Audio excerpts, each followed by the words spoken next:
Son legendarios. Son del pueblo. Yo les robé a cada flor lo mejor para olvidar. El grupo folclórico más taquillero de Latinoamérica. Fría, tienes el Los Carcas en el Tambo. gracias a ti. Viernes 17 de marzo, todos al Estadio Municipal del Tambo, Cañar.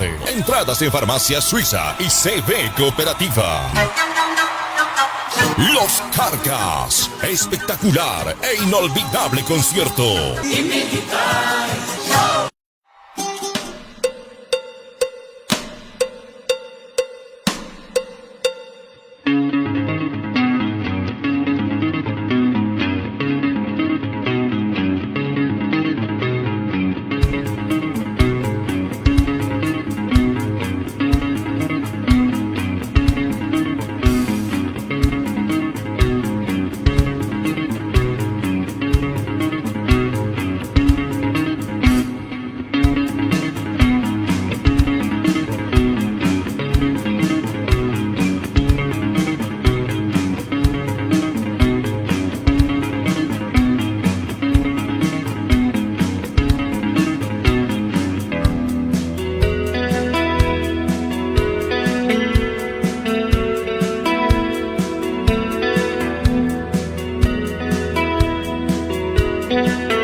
Son legendarios.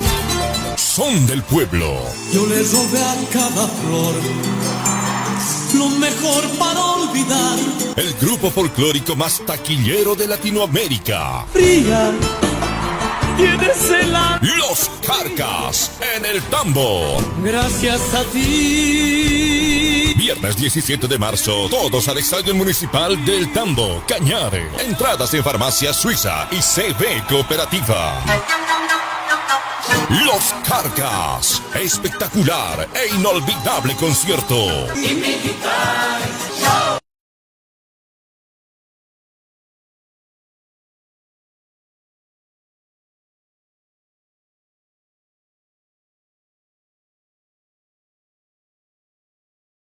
Buenas noches, estimados amigos, muchas gracias por acompañarnos una vez más a este nuevo podcast con un invitado muy especial, un invitado de lujo. Aquí lo estaremos presentando más adelante, no sin antes agradecer a las marcas que auspician este programa, este nuevo podcast que se denomina Nada Personal. Vamos a saludar a Steffi, maquilladora oficial de nuestro programa, a quien la podrás encontrar en los banners en la parte de abajo. También a Yari, quien nos auspicia el día de hoy unas fabulosas bebidas que vamos a degustar desde el día de hoy con nuestro invitado. Y lo puedes encontrar en la calle Chimborazo, nuestro amigo Javier Serpa de Quillari. Muchísimas gracias por auspiciarnos en este programa y por deleitarnos con estas hermosas bebidas. A Coto Candy Party, como sé decir, los capos del algodón de azúcar en la ciudad de Cañar. Los puedes encontrar en la calle 3 de noviembre y te contactas también en el banner que está en la parte de abajo de la pantalla. Nuestro auspiciante, en este caso número 1, el consultor jurídico de quien les habla, el abogado Nico Sigüenza Narváez, a sus órdenes.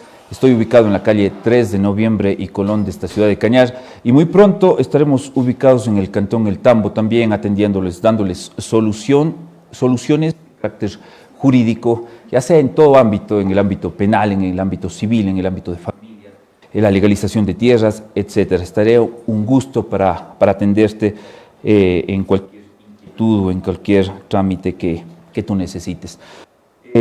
Estos son los auspiciantes del día de hoy. Entonces, este momento le vamos a dar la bienvenida a nuestro invitado. Le voy a presentar, es un abogado en ejercicio. Es un abogado. Vamos a preguntarle si algún rato ha estado en libre ejercicio. Es poeta. es juez de la Unidad Judicial Multicompetente de lo Penal del Cantón Cañar y es un directo amigo de la casa, el doctor Eddie Marcelo Ochoa, a quien le vamos a dar un fuerte aplauso y le vamos a dar la bienvenida. Estimado doctor, muchas gracias. Gracias por aceptar mi invitación. Tome asiento. Muchas gracias. ¿Cómo ha pasado usted? Agradecido con la invitación vuestra. En verdad este es un programa que ha venido calando, pese a lo joven que es en su inicio, ha venido calando y ha venido expandiéndose a lo largo de Cañar. Te felicito. No sabía de esa faceta suya de conductor, pero lo hace muy bien. Me imagino sus genes, porque de familia tienen esa vena en el tema de la cultura, en el tema del periodismo, de la investigación, y mi sincera felicitación. No, muchas gracias, doctor Eddie, y muchas gracias por sus palabras. Y también para mí es grato tener a una personalidad de nuestro cantón aquí en este programa, con quien vamos a dialogar durante toda esta hora, a conocer muchos aspectos, pero no sin antes invitarle un pequeño licor, no sé si es un refresco muy sabroso de nuestro amigo de Quillari, en este caso, yo le conozco, o más conocido como Javier Serpa, como Echanchis. Entonces, ¿quién nos va a auspiciar el día de hoy con esta exquisita bebida? Salud, mi estimado doctor, y muchas gracias por aceptar mi invitación. Salud. Está sabrosa, mi estimado doctor. Sí, así es. ¿Cómo ha pasado? Bueno, bien, con la conciencia tranquila, con la paz que da el deber cumplido, con la tranquilidad que genera tener una vida sin muchos excesos, una vida con calma, una vida confiada en un ser superior, en un Dios, una vida dedicada en lo posible a servir, en lo posible a dar riendas sueltas a algunas pasiones, entre ellas la escritura, entre ellas el motociclismo, la aventura en general, ¿no? Entonces, una vida en paz. Tengo 3 hijas, María Belén, 27 años, la mayor, Marcela Abigail y María de los Ángeles, bendición de Dios, ya todas las 3 profesionales. Mi última de mis hijas hace unas semanas se graduó de ingeniera ambiental en la Universidad Politécnica Salesiana. Entonces eso genera tranquilidad, genera paz. Tengo una nietita, soy abuelo ya. ¿Ya? Emma Sofía, mi nieta tiene ya 4 años, entonces esa es la felicidad. Está feliz, está contento. Usted me dijo una vida sin muchos excesos. ¿Cómo es la cuestión de los excesos, estimado doctor? Bueno, yo, por ejemplo, yo considero que, por ejemplo, en la primera juventud, el apego a las bebidas espirituosas me generó problemas de salud.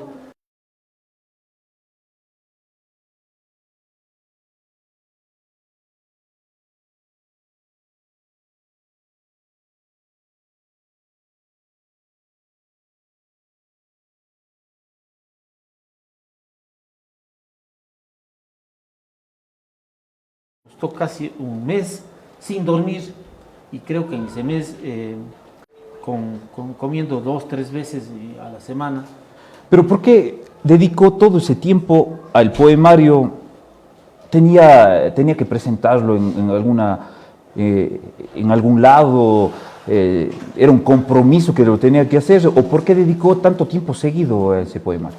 Bueno, fue una decisión personal primero. Yo atravesaba un momento espiritual y sentimental y muy especial. Eso me alejó, eso me hizo que me aleje de todas las personas y me encierre en un refugio que tengo yo en un lugar cercano al descanso, hacia el campo, y genere esta iniciativa. Fue una decisión personal sobre todo, fue una necesidad, digamos. Yo creo que, por ejemplo, el escritor no planifica, hoy voy a escribir un libro. Pero usted buscó refugio, pero solo. Solo. Completamente. ¿Cómo es esa situación de estar solo? Pero supongo que usted salía a comprar o fue llevando toda la comida ahí para estar en... Bueno, le digo, no se planifica, ese tipo de decisiones no se planifica. bueno, coincidió, tenía algún tipo de abastos, algún tipo de situaciones que me permitió vivir, pero fue una decisión de ese momento, estaba emocionalmente muy mal y tenía la necesidad de escribir, es decir, quería solo escribir y escribir y escribir y no tenía horario, por ejemplo, recuerdo que, bueno, no tenía celular, entonces solo que quería... Se desconectó del mundo. Me desconecté del mundo, solo quería escribir y quería que se produzca más y más. Sin darme cuenta incluso de que si era de día, si era de noche o la hora en la que me encontraba, eso me enfermó, por ejemplo, eso agravó mi situación yo soy diabético, eso agravó mi situación de salud, pero que considero eso un exceso, ¿no? Esas cosas no lo volvería a hacer, por ejemplo. No volvería a arriesgar mi vida por un tema de esos. Sí, excesos son todas pasiones sin límite, ¿no? Todo lo que no tiene límite, lo que no tiene control, lo que no puede autocontrolarse. Me parece sumamente bien la palabra exceso, como lo ha definido usted en sus términos. Pero también al momento de presentarse, doctor, usted habló de espiritualidad, me habló de Dios. ¿Cómo ve en sentido? Porque al hablar de Dios se enfoca a la paz, a la tranquilidad. Está enfocado en la religión. Bueno, yo soy católico, creo ser una persona yo creo en la institucionalidad de la Iglesia, con ciertas observaciones, por supuesto, pero creo en la institucionalidad. Creo que existe un Dios grande, superior, una energía superior, único, que es nombrado, que tiene varios nombres, ¿no? Que tiene varias presentaciones, formas de presentación, y que a lo largo de la historia ha venido siendo identificado de varios nombres. Creo que su Hijo vino acá para salvarnos.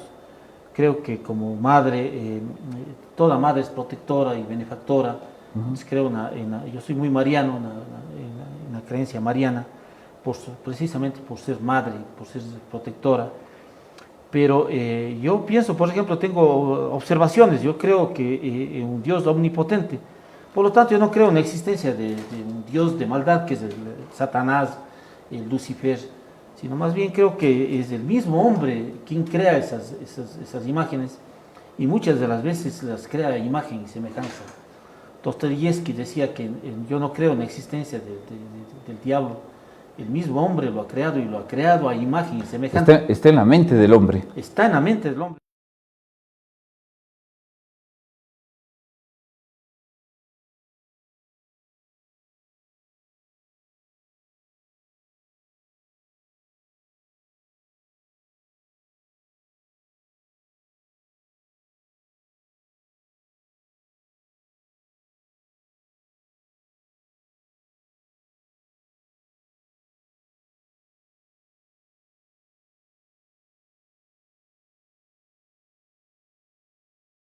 Triunfos definitivos a través de la maldad. El amor siempre se va a imponer, ¿no? Claro, porque estaba el otro día escuchando algo que decía que es solamente la cuestión de maldad o cualquier tipo de situaciones. Habla de un estado mental corrompido, pero solamente pero hay que aplicar la conciencia porque es solamente un estado mental. Y como la mente es parte del cerebro y el cerebro es parte del cuerpo humano, mezclamos cuerpo con el pensamiento y pensamos que somos ellos, cuando total somos conciencia, como como usted habla de Dios. Pero me llama la atención, usted me sabrá disculpar a veces la ignorancia, pero yo he escuchado que las personas que están relacionadas con la masonería no creen en Dios. ¿Cómo es esto, doctor? Y considero que usted es masón, sé que es masón. Bueno, todos mis hermanos me reconocen como tal, solo solemos decir, pero bueno, la masonería es una escuela filosófica, esotérica, fue secreta hace mucho tiempo, ¿no? Una masonería que fue perseguida precisamente por el simbolismo que tenía, ¿no? Entre ellos algunas figuras que podrían ser identificadas como demoníacas. El ojo que todo lo ve. El ojo que todo lo ve, entre ellas, pero la masonería no es una religión. Más bien es si sería una religión, sería la religión de las religiones. Pero hay masones que son ateos, que no creen, no tienen creencia. Hay masones que tienen deidades. Y yo, en este caso, yo lo que no podría ser es fanático.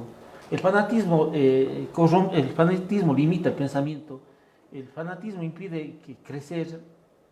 Entonces hay que tener una mentalidad amplia, ¿no? Hay que ser generosos en la mentalidad, porque siempre hay nuevas cosas, nuevas teorías, nuevos episodios, incluso en torno a Dios, así tengamos ese, pero no hay que llegar al fanatismo, porque el fanatismo... Pero ¿cómo llegó la masonería a usted y hace cuánto tiempo?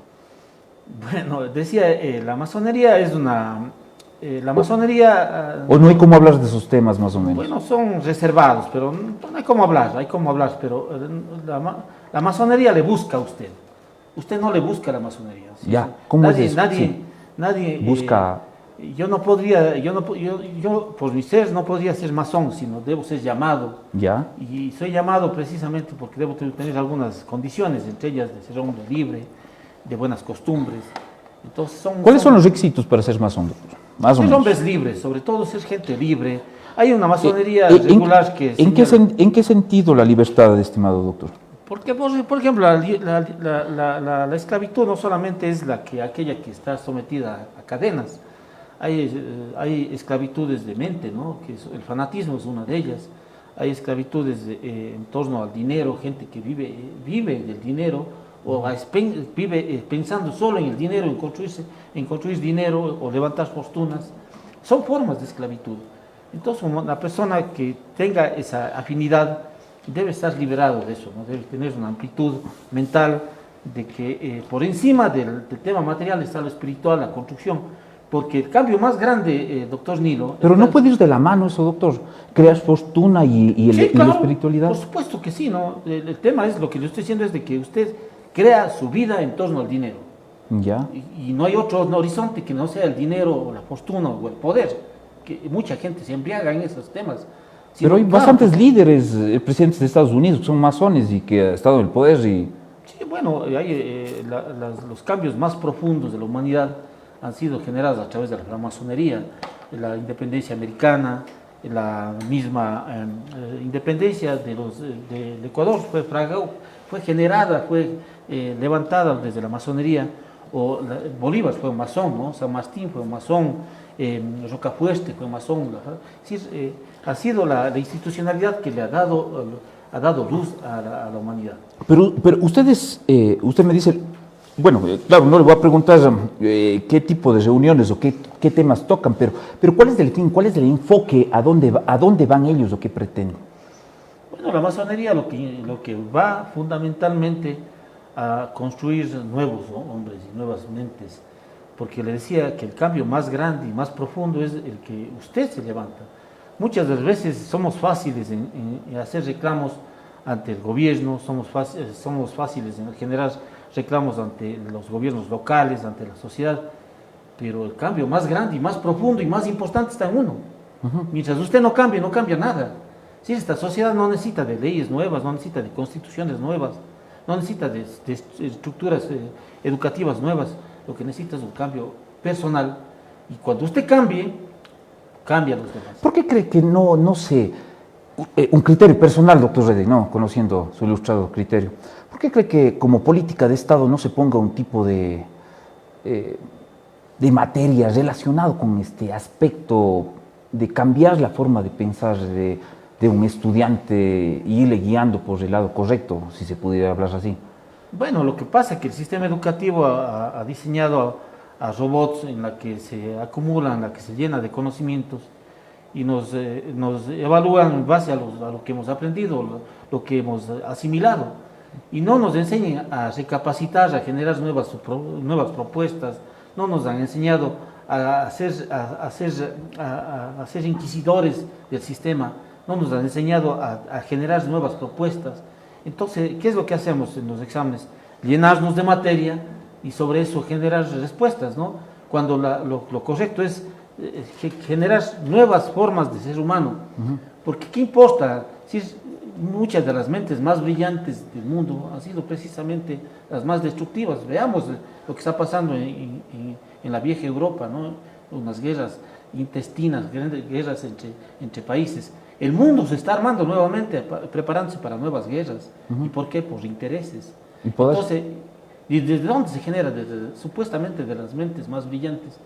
Es mucho más importante que tener un título académico, resulta ser el de ser una buena persona, una persona formada en valores, el de saber de que yo tengo que ganarme el pan del trabajo con el sudor de mi frente y de manera limpia y honesta, el de saber de que los padres son los ejes de la casa, porque muchas de las veces los estudiantes, los muchachos, los jóvenes, lo que hacen es reclamar y reclamar y reclamar.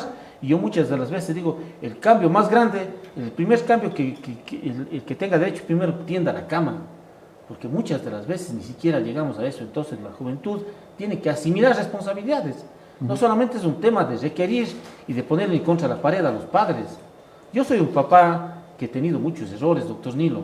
Yo soy un ser humano que me confieso con muchos errores, con muchas limitaciones, pero tengo derecho, pese a todo eso, tengo derecho a ser feliz, tengo derecho a equivocarme, tengo derecho a recomponerme, a iniciar de nuevo.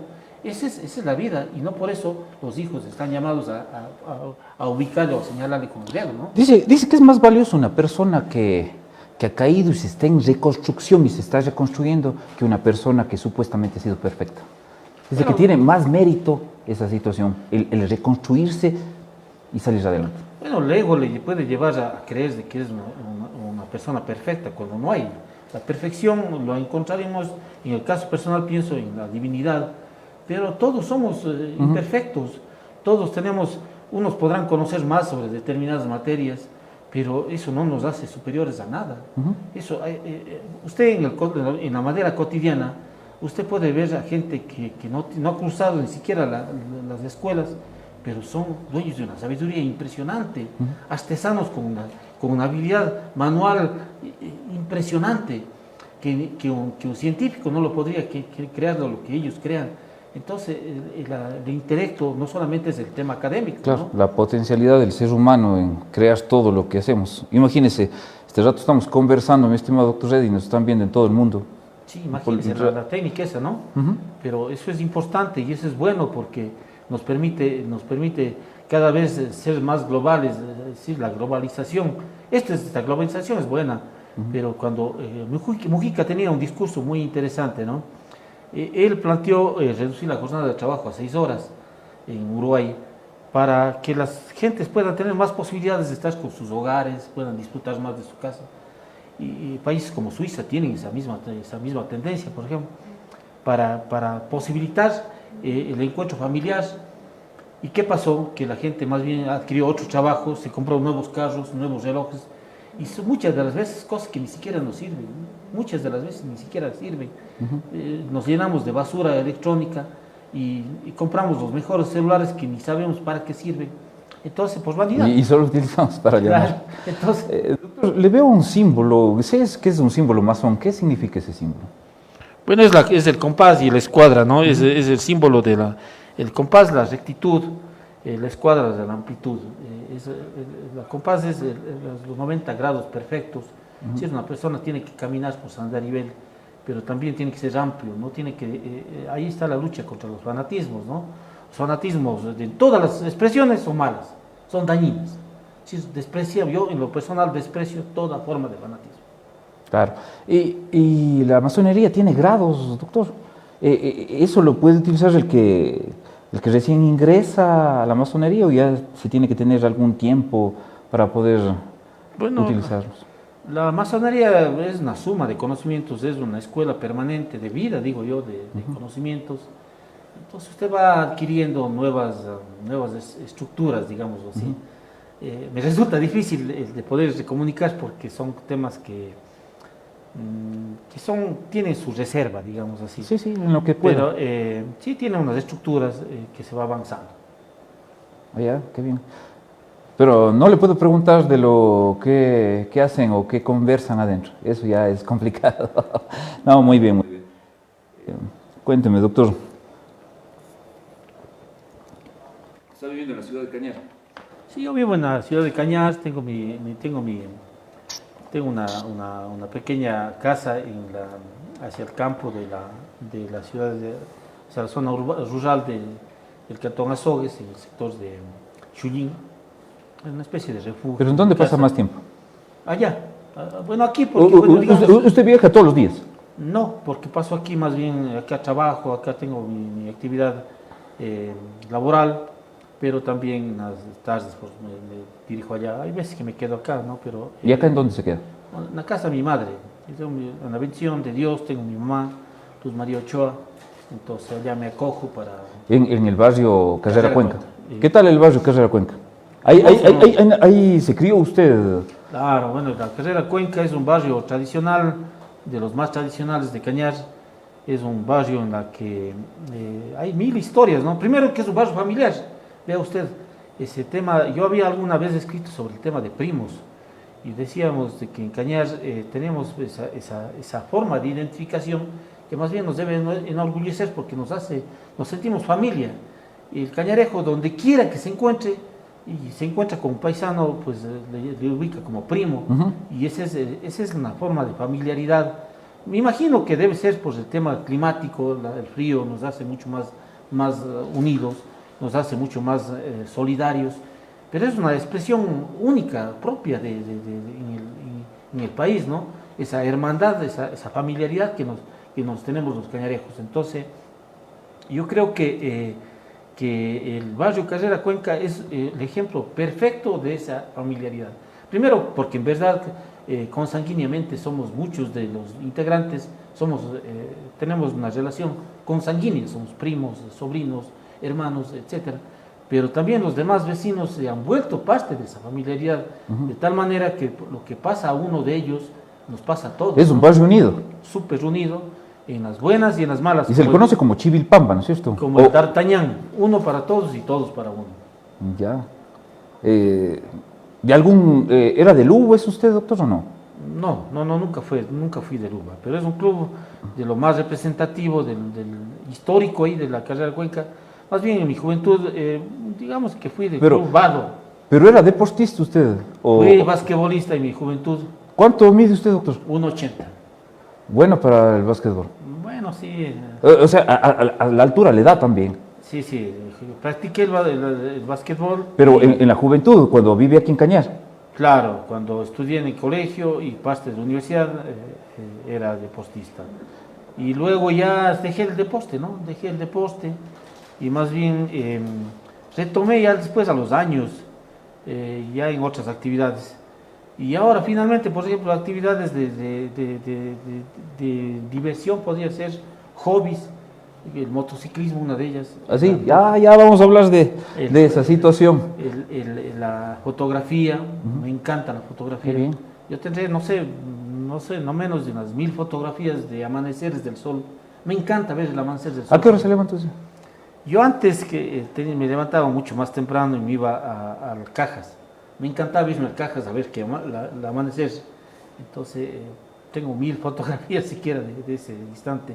Porque me deslumbra, ¿no? El sol deslumbra, esa salida del sol, ese eclipse que se genera, me fascina. ¿Pero a qué hora se levanta de Suárez? Para irme allá me levantaba a 3 de la mañana. ¿Y regularmente ya cuando tiene que venir? Regularmente a 6 de la mañana. 6 de la mañana, entonces preparo los desayunos y ya mis cosas, mis cotidianidades. ¿Cómo así se decide a seguir abogacía, doctor Rey? Bueno, yo estudié en el colegio, en el Instituto Calasanz. Mis padres me mandaron allá. Antes los hijos éramos obedientes, no éramos deliberantes. ¿Te vas al Calasanz? Te vas al Calasanz.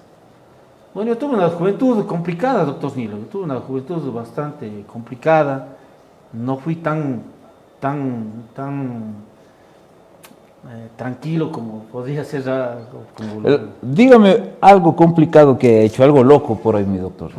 Yo, bueno, tendría y a mí me habrán expulsado unas 10 veces siquiera del colegio. ¿Ah, sí? ¿Qué hacían los profesores o qué actitud realizaba para que le expulsen? Bueno, yo recuerdo, por ejemplo, en alguna ocasión ensuciamos las aulas de clases con papeles. Otra vez... ¿Pero usted era el cabecilla para que le expulsen a usted o cómo? Bueno, con algunos más, pero creo que era el más visible. ¿Ya? Por la altura, creo. Y así majaderías pequeñas. O sea, yo, frente a lo que me cuentan ahora, pues hemos sido santos, en verdad. Claro. En verdad, pero bueno, el sistema disciplinario era muy estricto en el colegio. Entonces eso generó que, por ejemplo, tome esas decisiones, que las critico ahora, ¿no? Por ejemplo, desde la distancia, porque un joven sin el estudio, ¿qué es, no? ¿Qué hace? Sí, es agravar la situación, pues. Entonces, pero bueno, lo asumíamos, y mi papá era muy estricto, muy estricto en sus cosas, y yo le di muchos dolores en esos temas a mis padres, por mis inquietudes, por escaparme del colegio, por ir al Quilloaga, al Peralta. ¿Qué iba a hacer por allá, doctor? A las novias. ¿Ah, sí? A ver a las novias. Entonces, eso generó un dolor, ¿no? Me imagino, para nosotros no tanto, Ya. pero para los padres sí, pues. Pero para ellos sí, porque O sea, se anclaba usted, doctor. les anclaba, sí, generalmente les anclaba y nos íbamos al colegio Quilloag, que era un colegio de moda en ese tiempo, recién iniciaba el colegio, y también al Peralta o cualquier entidad a pajarear, como llamábamos nosotros. Así. Y nos tirábamos al colegio Peralta por los muros, Ya. entrábamos al Peralta a los recreos. Entonces, no siempre nos sacaban de buena manera, ¿no? Ya, pero dice, le di dolor de cabeza a mis padres. ¿Y eso, qué le incentivó, pero para inclinarse por la abogacía? Entonces yo estudié agronomía, ¿no? Yo estudié agronomía, que era una rama alejada completamente. Totalmente diferente. Del derecho, absolutamente nada. Y creo que como el 99% de los jóvenes que se gradúan en el colegio no saben qué hacer, pues, no saben qué hacer. Yo la verdad no tenía la menor idea de qué materia seguir. Me parecía que tenía la inclinación por algún tema social, algún tema social. Y alguien me vendió la idea de que el derecho es interesante, que es simpático. Entonces dije, pucha, pero la verdad que decidí por derecho, ¿no? Yo estudié en la estatal en Cuenca, y todos mis hermanos estudiamos en la universidad, nos graduamos, y bueno, yo fui porfiándole a mi santo padre, porque como era complicado en el colegio, decía, si en el colegio era complicado, en Cuenca solo que ya nos dará. Pero de tal manera que le cuento, antes teníamos en el colegio 18 materias de estudio, y yo alguna vez me quedé en 17 materias de suspenso.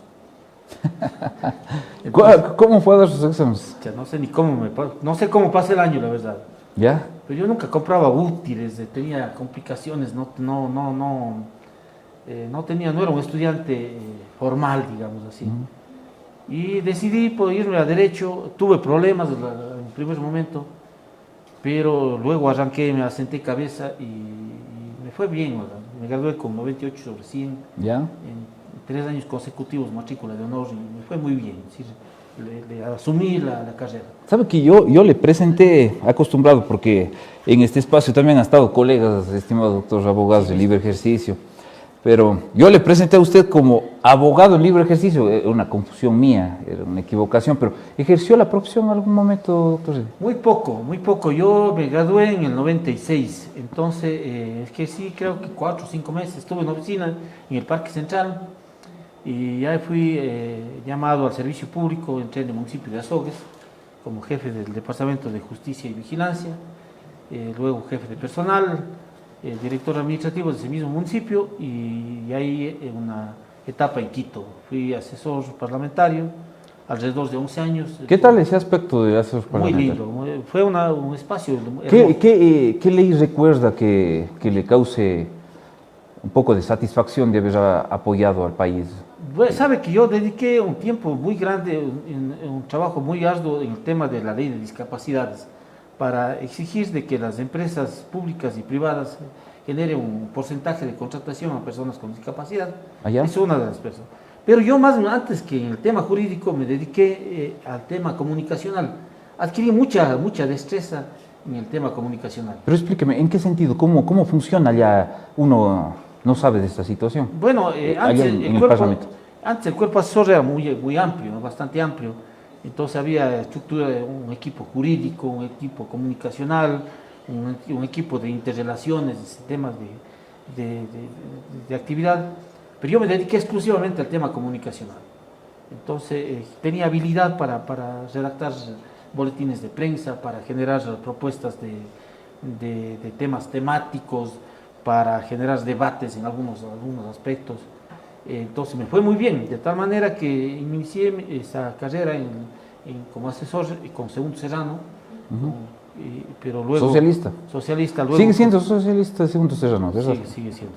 Luego continué con diputados de Zamora, Gonzalo Aguilar, luego con Cintia Viterio, fui asesor de Cintia Viterio 3 años, luego con Jorge Montero, un diputado. Pero ahí les designan ustedes, no tiene nada que ver ideología, ¿cómo es eso? No, es Cintia Viterio ha sido por el Partido Social Cristiano, supongo. Sí, no fue por un tema de partidismo, sino porque ya digo, llegué a tener una especie de fama, digamos, ahí, decían, este es muy bueno en estos temas. ¿Ya? Era muy requerido precisamente por mi facilidad de escribir, entre otras. ¿Ya? Entonces, logré elaborar con una persona muy buena, muy solvente. Silvia, ¿Cómo es Cintia Viteri? Una mujer muy correcta, muy leal en sus principios. Bueno, somos el día y la noche, ¿no?, en el tema ideológico, pero había respeto en ese tema. ¿Pero hizo buena amistad con ella? Sí, una muy buena amistad, 3 años trabajé con ella. O sea, ¿ha conversado últimamente con ella o no? No, años ya no he conversado. Sobre todo yo con la secretaria de Cintia Viteri tenía una amistad muy cercana. Entonces ella me generó ese contacto, porque usted estaba sujeta a la contratación por un oficio y a terminarse ese trabajo por un oficio. Entonces, usted se sostenía en lo que podía producir, ¿no? Entonces, luego trabajé ya en otras esferas, trabajé en el Parlamento Andino, como secretario nacional, luego como secretario del Parlamento Andino en Bogotá. ¿Cuánto tiempo estaba por Bogotá? Un año. ¿Qué tal Bogotá? Hermoso. Bueno, se viajaba mucho, ¿no? Recorríamos mucho la área andina, una experiencia bien bonita, sino que mi situación de salud se complicó y tuve que dejar. Y retomé nuevamente a la actividad de juez, finalmente, ¿no? Previo a eso estaba en la Defensoría del Pueblo. En la Defensoría del Pueblo, como director del Ministerio de Inclusión Social, en varias actividades, ¿no? En la Defensoría del Pueblo, una institución hermosa a la que siempre recuerdo, una etapa linda de mi vida. ¿Cuánto tiempo estaba defensor del pueblo? Bueno, yo estuve con comisión de servicio varios años en el Congreso y en la Asamblea Nacional, entonces total en la Defensoría del Pueblo estuve 12 años. Usted refirió que había hecho una autobiografía, ¿fue de algún amigo? ¿Era autobiografía de usted o de algún personaje, doctor? Porque nos vamos a ir al tema de la escritura. Bueno, José Pedro de la Cruz es un indígena de Cotacachi, provincia de Imbabura. Él en los años 90, en los años 2000, fue un dirigente fundamental del país en el tema del indigenismo, en la lucha de la tierra sobre todo. Los levantamientos que se dieron en esa etapa tuvo mucho que ver Pedro de la Cruz. Entonces la posibilidad, yo trabajaba en la Defensoría del Pueblo y él hizo un levantamiento en contra del TSL, del Tratado de Libre Comercio, y en el sector del descanso fue detenido. Entonces yo como funcionario de la Defensoría del Pueblo me presento y planteo un habeas corpus y salió Pedro de la Cruz de la detención en la que se encontraba, y eso generó una cercanía con Pedro, a quien ese rato le conocía, ¿no?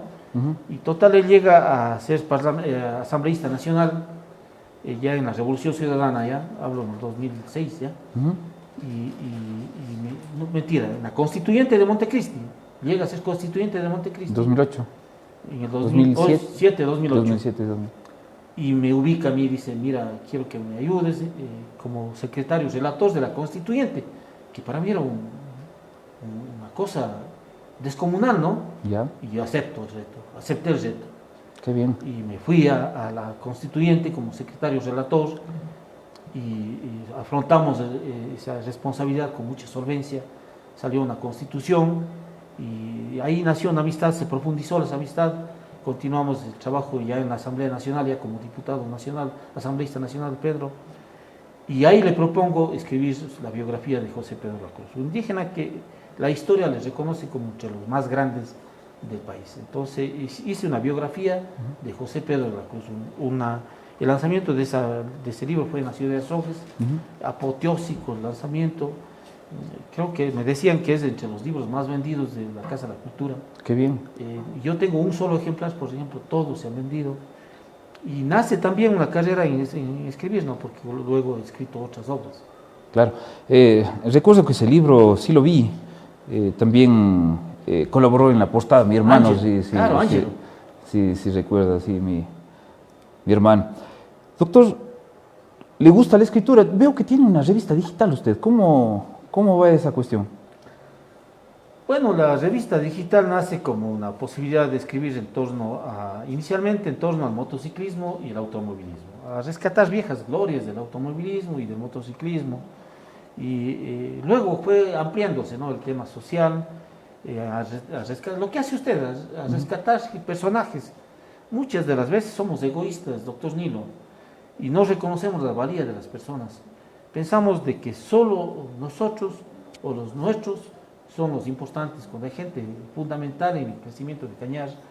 Entonces creo que esta se ha convertido en un espacio para reconocer el trabajo de muchas personas. Hemos escrito sobre un sinfín de personajes, ¿no?, de Cañar. Muchos se han repetido con los que usted ha invitado. ¿Qué es lo que queremos de esa manera? Pensamos nosotros de que las buenas prácticas hay que incentivarlas, eso hay que promocionar. Muchas de las veces solo lo malo se dice, ¿no? Solo lo malo. A veces las personas, nadie está exento de cometer errores.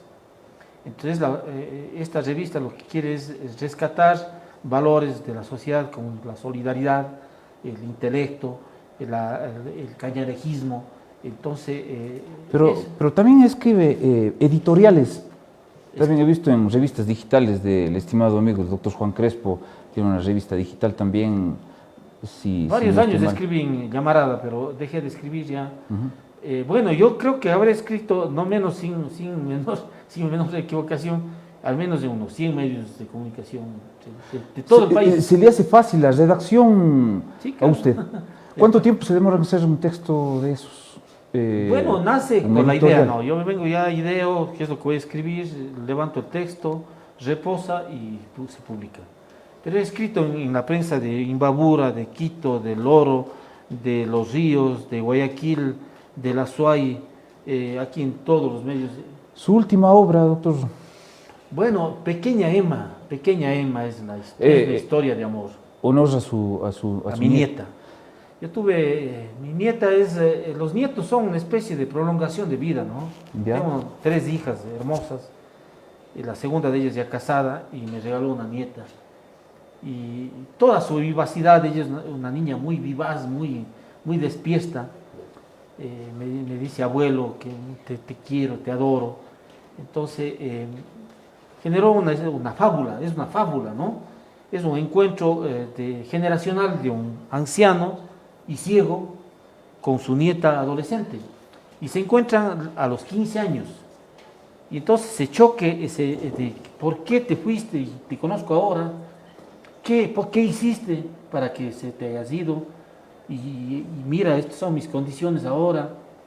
Entonces, o sea, se encontraron casualmente, no le vamos a expoliar toda la obra del doctor Reddy Suárez, pero más o menos que nos dé enfoque para que el espectador posiblemente lo pueda observar y lo pueda leer por sí mismo, pero algunos esquemas, ¿se encuentran esporádicamente o se encuentran o les presentan en algún sentido? Bueno, se da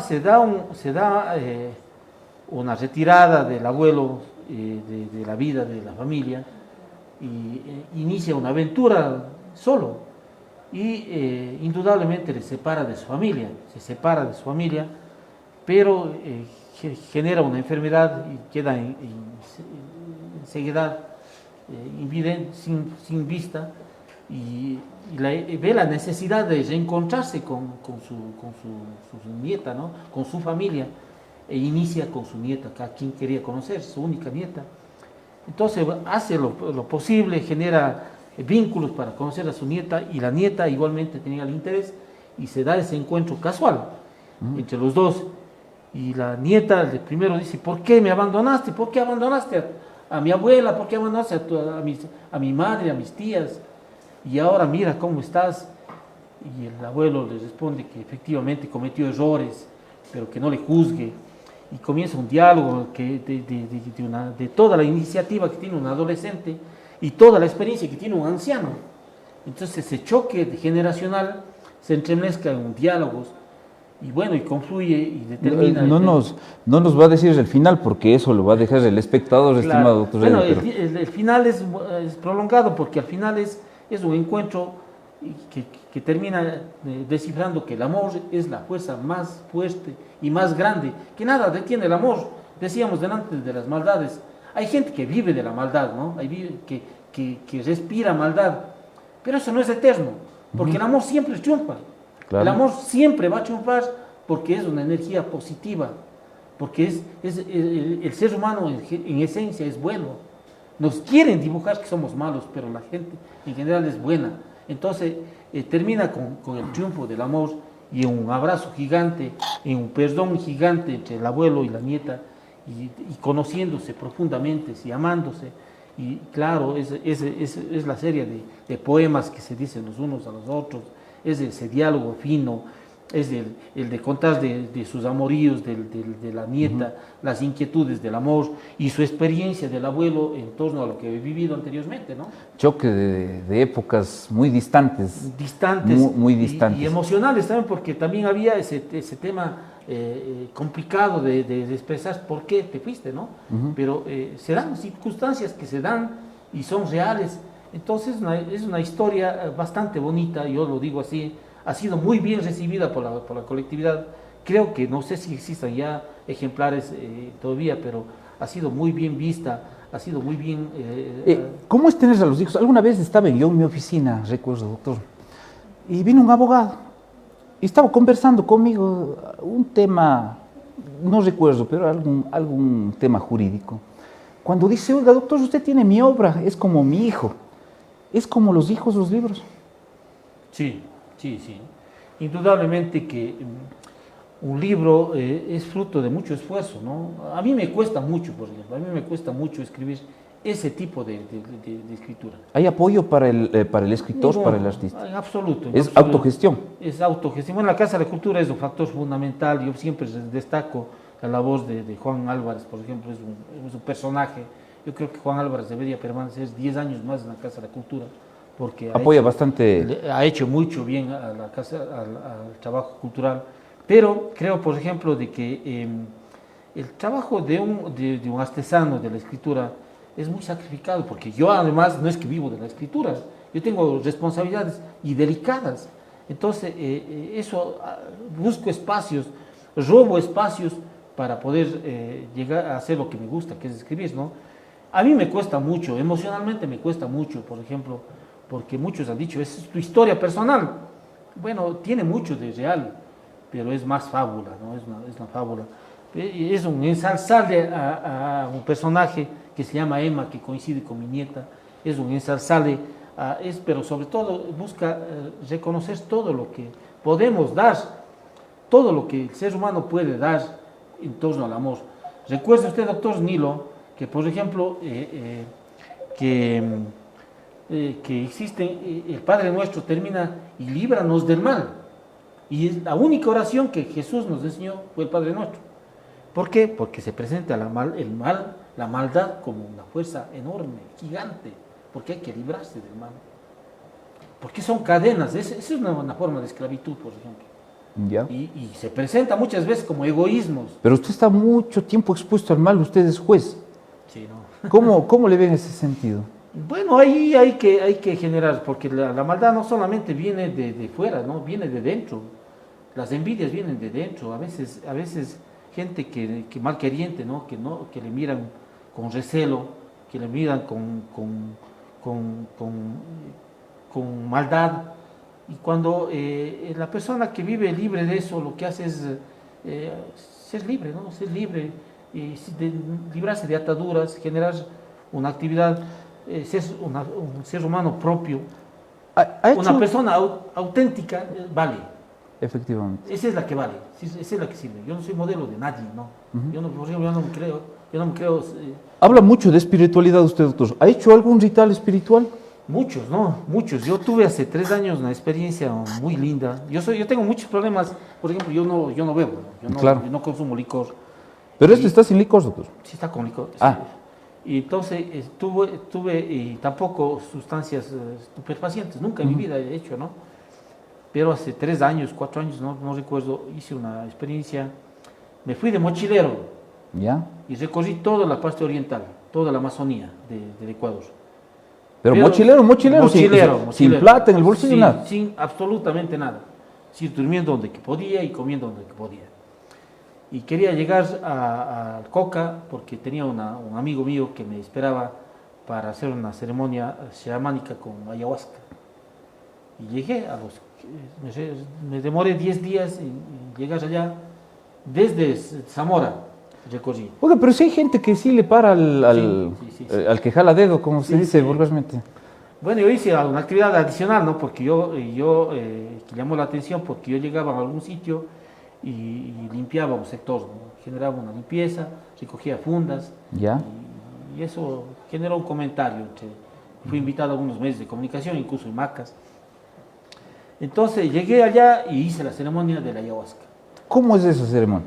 Oiga, sabe que, por ejemplo, esa me impactó, me llenó, me marcó, por ejemplo, esa me marcó.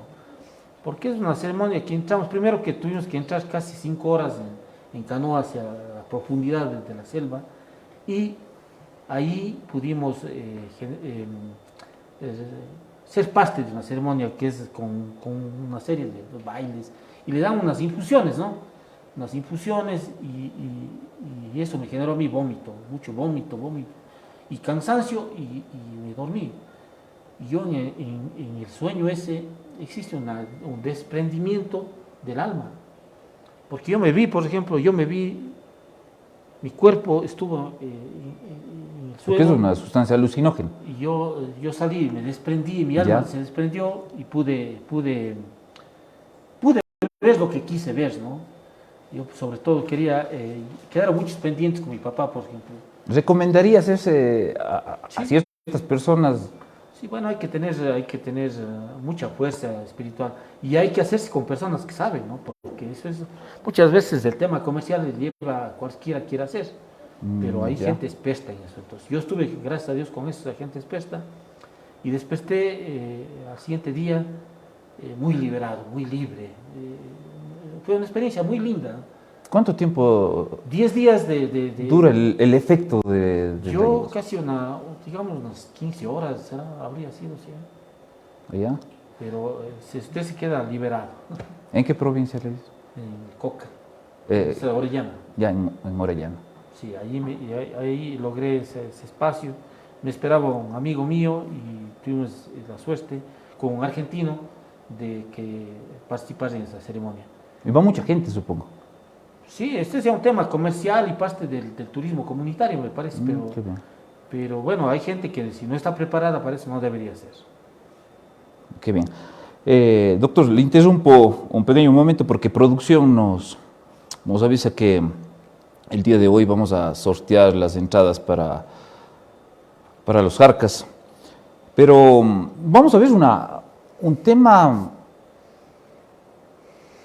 Bueno, vamos a hacer que el doctor Reddy escoja a la persona. Vamos a hacer entre el público. ¿Cuántas entradas tenemos, producción? 2 entradas. Vamos a ver si la gente se conecta y le hace una pregunta al doctor Reddy Suárez Ochoa. Le repreguntamos nosotros al doctor Reddy lo que ustedes nos comentan y el doctor escoge la mejor pregunta y damos a la persona que nos envió. Entonces, queda abierta esa situación. ¿Qué tal un cañarejo me dijo que estaba... ¿Has recorrido algún país referente a Cuba especialmente? Sí, conozco Cuba, he estado ahí en Cuba.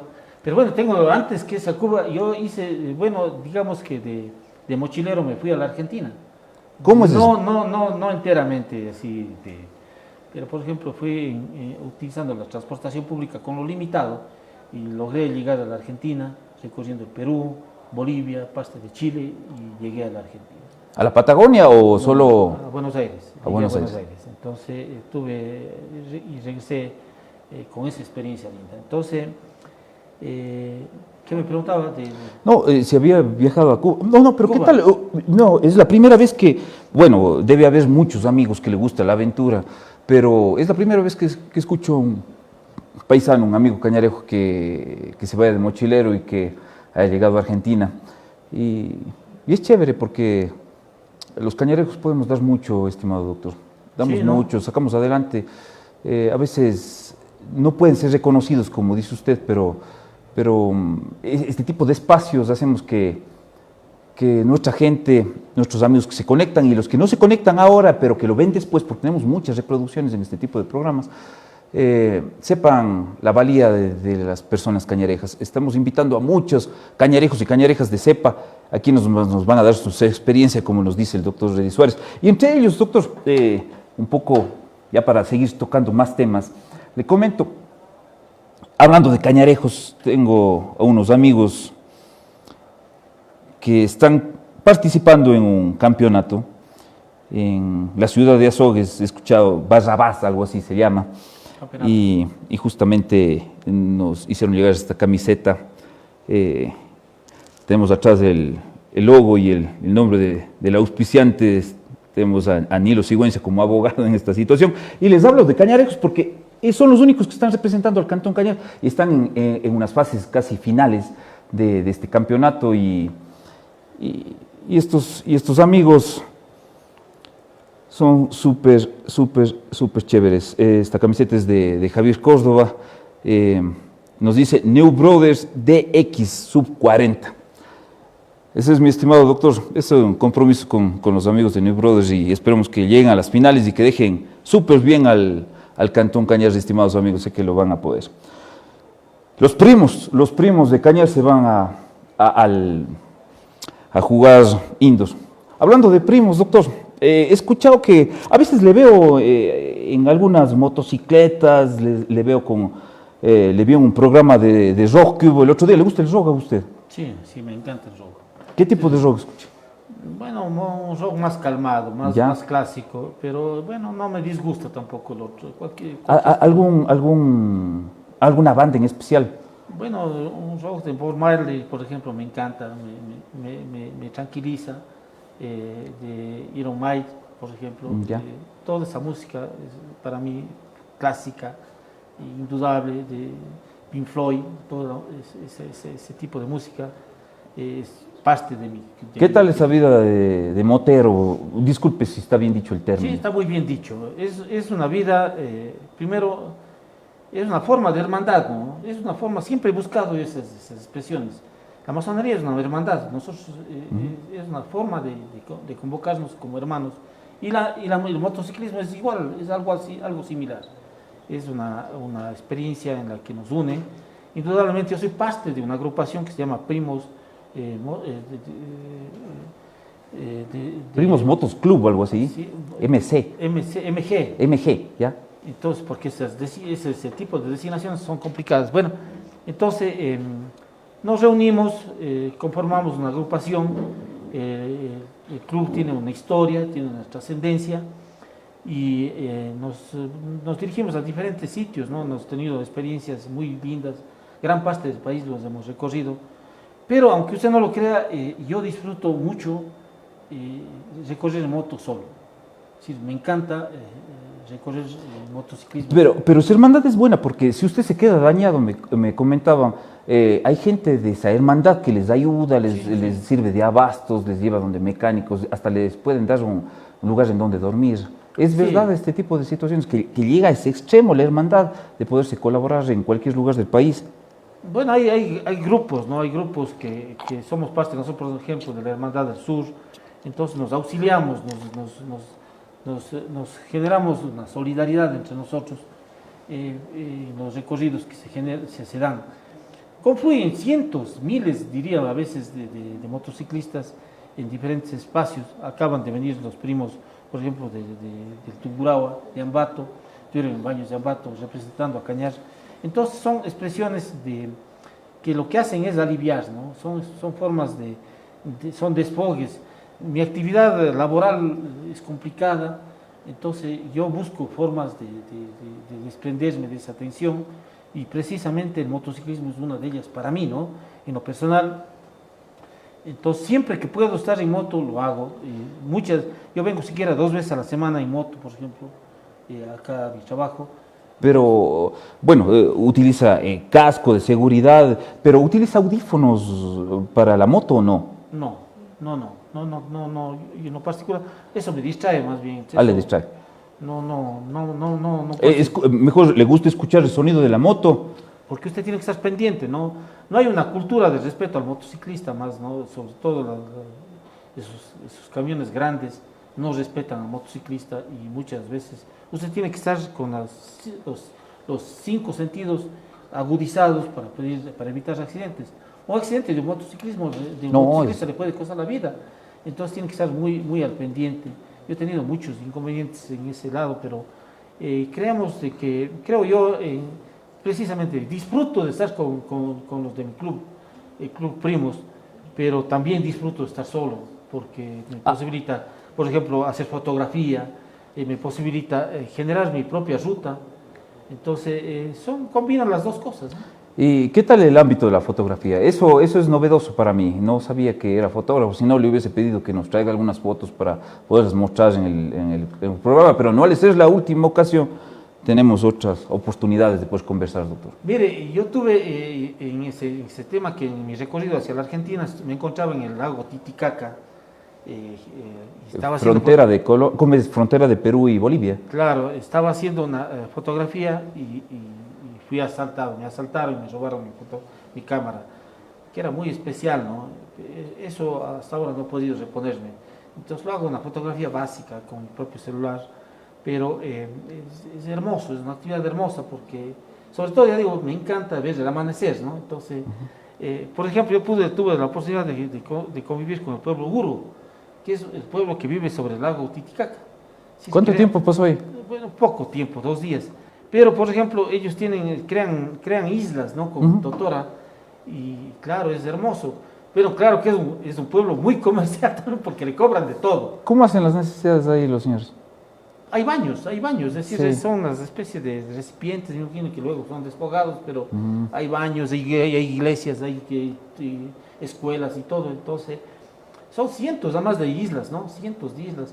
El lago Titicaca es gigante, o sea, es el más grande en altura en el mundo. Entonces, pero son pueblos muy especiales, ¿no? Muy especiales, tienen sus propias formas de sentir las cosas. Entonces agudiza algunos temas. El de vivir sobre el agua es complicado, ellos aprendieron eso. Y un tema que no quiero olvidarme, en ese mismo recorrido, tuve la suerte de llegar a La Paz, Bolivia, a la 1 de la mañana. Me ubico en un hotel y al siguiente día el señor del taxi me dice, mire, va a haber un recorrido de culturas, vengas hermano. Y efectivamente dormí algo, a las 8 de la mañana me fui allá, miles de ciudadanos en desfiles de cultura. La riqueza cultural de Bolivia es impresionante.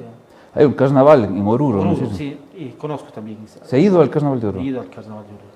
Pero en ese tiempo, ¿se pegaban los chavos o no se pegaban los chavos? Porque no, ya son 10 años que no, cero. Ah, no, fue últimamente. Me fui cuando estuve en el Parlamento Andino. Pero bueno, el tema es de que yo me voy a ese desfile de culturas y yo llevaba una bandera de Ecuador. Y me entraba, salía del escenario, porque hay unas barandas, y me salía y bailaba con la gente. Y estaba con la bandera y total me encuentro un grupo de muchachos. Decían, hola. Y así de estudiantes de la universidad, de la UNAE. De acá en Azogues. De Azogues, muchos de ellos de Azogues, de Paute, y dice, ¡ay! ¡Qué alegría de vernos! Y formamos un grupo de unas 10 personas, y bailábamos, y con la bandera, fue un momento muy lindo, ¿no? En todo lado hay cañarejos, y usted se deslumbra, es decir, como que vuelve a vivir, ¿no? Bueno, estaba con problemas económicos ya, fui muy limitado, pero quería de alguna manera invitarles. ¿Le ha tocado hacer algún tipo de actividad, algún tipo de trabajo si se queda sin dinero, por ejemplo, cuando se fue de mochilero?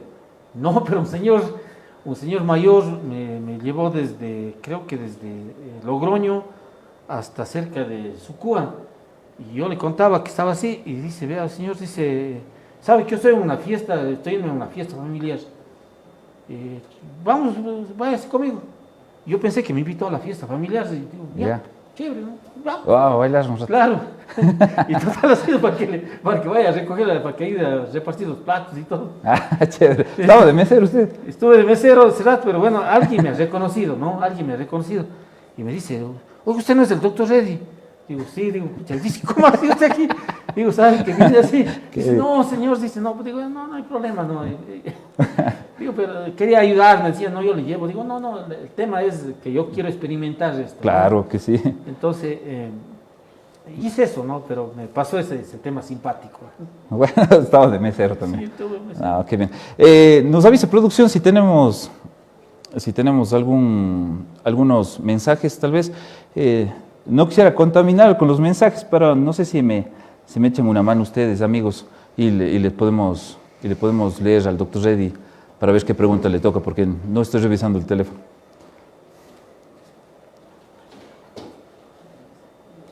Vamos a hacerle algunas preguntas, doctor, pero no veo a quién escribe para ver si no le decís, no, ya le hizo ganar. Vamos a esperar un ratito, doctor, a ver cómo vamos con eso. ¿Se va a ir a los Hayak usted? Sí, me voy. ¿Así? Sí. Le se me ruega, doctor, hasta que producción tengas. A veces le veo en la moto, pero le veo con una cuestión como de la cultura Cherokee en Estados Unidos, ¿no es cierto? De los nativos estadounidenses. Sí, bueno, mi nombre en motociclismo es Lobo Solitario. Lobo Solitario. Entonces tengo una especie de corona que cuando hay recorridos urbanos me pongo así. Pero ya en otros tipos ya no. Pero a los Jarcas no se va a ir así. No. No. Pero algún poncho, porque el frío de Cañar, ¿le gusta usar poncho? Sí, me gusta. El poncho es representativo para nuestra ciudad. Recuerdo, mi abuelito usaba poncho, mis dos abuelitos usaban poncho, por la cuestión del frío y todo eso. La identidad no solamente es el poncho, bueno, es una imposición, además no es una imposición de los españoles, pero es un tema cultural que se ha ido generando con el tiempo, se ha perdido, sobre todo en los hombres, pero en nuestra tierra, por ejemplo, las chalinas, los ponchos de las mujeres es común.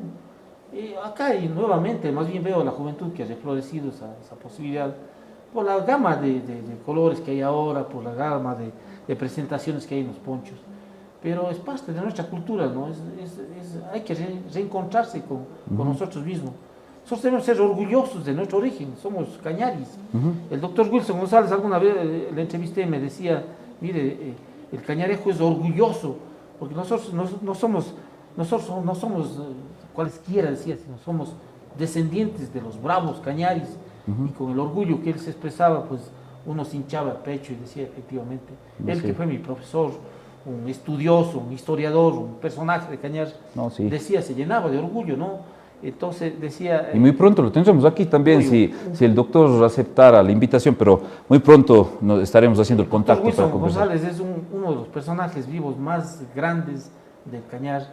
Yo creo que junto a Antonio Quinde, por ejemplo, siempre resalto la figura de Antonio Quinde. También Antonio Quinde estará aquí. Es un personaje que no hay que dejarle de lado, ¿no? Yo no creo que la historia de Cañar no debería dejarles nunca de lado ese tipo de personajes, porque eso nos hace bien, porque eso simplemente nos traza guías, nos traza ejemplos, porque no solamente hay que destacar lo malo, hay que destacar siempre lo bueno, porque el ser humano en esencia es bueno. Ya. Nos avisa producción, y si tenemos varios mensajes también o varias preguntas, lo hacemos porque Marquito Tenesaca nos va a esperar unos minutos y vamos a poder compartir.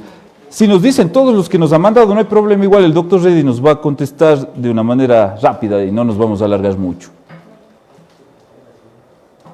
A ver, algunas preguntas. Glenda Campoverde, buenas noches. ¿Cómo está el doctor Reddy sentimentalmente? Me pregunta. Estamos bien. Muy bien, dice. Muy bien. Otra pregunta.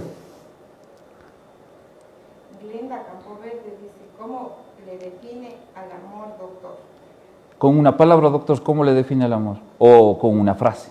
Bueno, el amor es lealtad, sobre todo es lealtad, es compromiso. El amor no es un sentimiento, yo pienso que no es un sentimiento, es un compromiso diario, es un dar permanente, es una aceptación permanente y un reconocer de que no somos perfectos, porque la vida no está conformada por perfectos, ¿no? Los perfectos están muertos en el cementerio, están perfectos. El ser humano en esencia comete errores. Entonces el amor es un compromiso y una entrega. Una entrega. ¿Alguien más? Tania Guaraca, una pregunta para el doctor. ¿Cuál es la mejor experiencia en sus aventuras y qué etapa más difícil ha pasado? Bueno, cuando una primera caída, yo me caí de la moto y fue una caída bastante fea, me lastimé mucho la rodilla y el hombro, y entonces me asusté mucho esa primera vez y que fue bastante feo, ¿no? Pero ya luego se acostumbró porque voy creo que con 10 caídas. Ya, las preguntas. Yadira Maricela Narváez Espinosa, doctor, ¿qué pueden hacer los asambleístas con respecto a las leyes penales, a que no se penalice ahora con rigor a los adolescentes que están cometiendo el sicariato? Usted que fue asesor en la asamblea, ¿puede explicar? Bueno, yo creo que estamos llegando, hay un populismo jurídico, ¿no? Legislativo, en la que pasa algo y se genera una iniciativa de ley. Me parece un sinsentido de que se quiera criminalizar a los adolescentes, se baje las edades de criminalización, porque a la juventud hay que construirla y no sancionarla. Al que hay que sancionarles a los responsables, y en este caso es el Estado, es la sociedad y es la familia. Pero es política criminal eso, doctor. El Estado tiene su propia política criminal que establece para que las leyes vayan, en suma, a proteger al delincuente más que a la propia víctima. No siempre es así, no es así, no creo que sea así. Pero yo tuve la posibilidad hermosa de participar en la reunión de la Corte Interamericana de Derechos Humanos, en la que deliberaba sobre el tema carcelario de Argentina. Y una jueza de la Corte decía con razón, ¿no? Y me quedó grabado eso, decía: a lo largo de la historia como seres humanos hemos tenido la prisión o el sistema carcelario como medio de sanción para el delito, ¿no? Y se preguntaba a la jueza y decía: ¿qué hemos resuelto con la cárcel? Le pregunto a usted, que es un jurista, y le pregunto a la ciudadanía, muchas de las veces el remedio resulta mucho más complicado que la solución. Muchas veces la persona entra por 1 y sale con 10. Entonces el sistema carcelario no es una solución muchas de las veces. Entonces hay que buscar nuevas formas, hay que tener más iniciativa, ser más proactivos en ese tipo, pero menos el tema de los menores de edad. A los menores hay que construirles, hay que protegerles, y en eso somos responsables el Estado, la sociedad y la familia. Qué bien. Otra pregunta. Aquí tenemos toda la noche, no se preocupen, amigos, vamos a escoger a alguien. Diego Santiago, ¿qué escritores cree que influencian en su obra? Bueno, Guasipungo me impresionó, es una obra impresionante sobre el tema del indigenismo. Cumandá es una obra muy buena, muy bien redactada. La obra de Eliezer Cárdenas, Polvos y cenizas, es hermosa. Es el héroe bandido, entonces es el nuevo Robin Hood. La construcción poética de Blasco León Palomeque, por ejemplo, es un personaje al que le emulo, trato de emularle, ¿no? Porque me parece que está muy alto, muy distante de mí en todos los sentidos. Hay gente que, por ejemplo, me encanta cómo escribe Juan Cárdenas de Espinosa, por ejemplo. Me gusta cómo escribe él y he tratado de seguir, ¿no? Sus ejemplos. Me encanta la forma de expresarse, la fuerza que le pone a veces en el uso de la palabra, según Serrano. Diría eso. Y a la última pregunta, Jaime Eduardo Gárate Pacheco, ¿cómo es su espiritualidad? Bueno, yo creo en un Dios, yo creo que existe, Dios es la esencia de todo, de que nada somos sin Dios, ¿no? La persona sería un papel en el aire sin un Dios, y que eso nos afianza, eso nos sostiene, pero también pienso de que las religiones muchas de las veces son instituciones creadas para dividir, que las iglesias muchas de las veces se levantan por egoísmos o por fanatismos, y muchas de las veces lamentablemente buscando réditos que no son los espirituales. Entonces yo creo en una energía superior al que yo llamo Dios, y en Él me aferro, en Él me sostengo, pero también pienso de que existen expresiones que no están en esa línea y las respeto íntegramente. Muchas gracias, estimado doctor. Muchas gracias a ustedes, amigos, a las personas que nos mandaron esos mensajes de preguntas para el doctor Eddy Suárez, muy amables. Muchas gracias por estar en sintonía y vamos a premiarles, pero el que va a premiarles es el doctor Eddy Suárez, nuestro invitado. Escoja 2 de esas preguntas, estimado doctor, y vemos a quién favorecemos esta vez. Usted nos va a ayudar. Está bueno. ¿Qué pregunta le gustó? Todas estuvieron interesantes, ¿no? Todas tenían su contenido. No sé cuántas preguntas hubo. 6 preguntas. Yo, sin dar nombres, diría que la número 3 y la número 5 serían los ganadores. Son 2, ¿no? Sí, 2. ¿Ya? El doctor Jaime Gárate, estimado amigo, algún rato también espero tener el gusto de conversar con usted acá. Se acaba de ser acreedor a una entrada al concierto de los Jayas en el Cantón El Tambo, Jarcas en el Cantón El Tambo, sí. Estimado doctor Gárate, muy pronto le estaremos haciendo llegar su entrada. ¿Quién más? Yadira Marisela Narváez Espinosa, coincidencialmente, doctor, es mi prima. Te envío, prima, un fuerte abrazo en la ciudad de Cuenca. Espero que estés muy bien, toda la familia, un fuerte abrazo. Desde aquí, desde la ciudad de Cañar, desde tu tierra, desde el frío de la ciudad de Cañar. Son nuestros ganadores y te estaremos haciendo llegar. Ha sido todo, mi estimado doctor Eddy. A cargos públicos, hemos hablado de espiritualidad, hemos hablado un poco de derecho, hemos hablado de poesía, en este caso de sus obras. Yo tenía un poema que quería... Sí, con eso se va a despedir usted, doctor. Justo iba a llegar a ese tema. Extra micrófonos, y antes de iniciar este programa, usted comentaba que nos tenía preparado un bonito poema, y quisiera que ese sea su despedida, estimado doctor Eddy, para poder escucharlo y una vez que termine su poema usted se pueda despedir de la colectividad y nos estaremos despidiendo nosotros también. Bueno, este es un poema nuevo, espero va acumulándose, es una cosecha que va siendo reciclada, va acumulándose, pero esperemos algún día sea publicada, ¿no? Dice, un amor que es para siempre. Hice de la noche una costumbre en la que dibujo tu presencia. Hice de mi sombra una máscara, hice de mi sonrisa una máscara para esconder mis tristezas. Imploraba para que la luz del día termine de inmediato, porque disfrutaba imaginar tu presencia. Hice de mis palabras un simbolismo para esconder mis ansias de nombrarte. Contemplaba el horizonte, soñando un día atraparte con mi abrazo. Aún en las tormentas más insaciables y tristes, aún en el dolor de esas palabras convertidas en sables terroríficos, buscaba en el álbum de los recuerdos tu sola mirada, tu sola sonrisa. Moribundo, en soledad, clamaba solo verte, imploraba compasión para un condenado, sintiéndome culpable y merecedor de todo tormento. Sean esos ojos y esas miradas las que contemplen mi partida. Mi cuerpo habrá de irse a la fría sepultura, pero mi alma quedará deambulando para el reencuentro. Quien ama en verdad sabe que ese sentimiento permanece para siempre. Son ustedes, mis mariposas preciosas, las que llevo enclavado en mi pecho, son las que demando su presencia, sus nombres, grito en agonía. Muchas gracias a todos. Gracias, estimado doctor Eddy. Y muchas gracias a ustedes, amigos. Muchas gracias. El otro miércoles estaremos con un nuevo invitado, pero le damos las gracias a usted, doctor Eddy, por habernos acompañado esta velada. Y muy amables a ustedes por habernos acompañado. Nos vemos el próximo miércoles y tenemos muchas sorpresas para ustedes. Muchas gracias. Doctor. Gracias. Muy amable. Son legendarios. son del pueblo.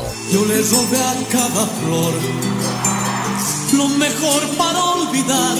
El grupo folclórico más taquillero de Latinoamérica. Fría, tienes el alma. Los Carcas en el Tambo. Gracias a ti. Viernes 17 de marzo, todos al Estadio Municipal del Tambo, Cañar. Entradas en Farmacia Suiza y CB Cooperativa. Los Carcas. Espectacular e inolvidable concierto. Y mi guitarra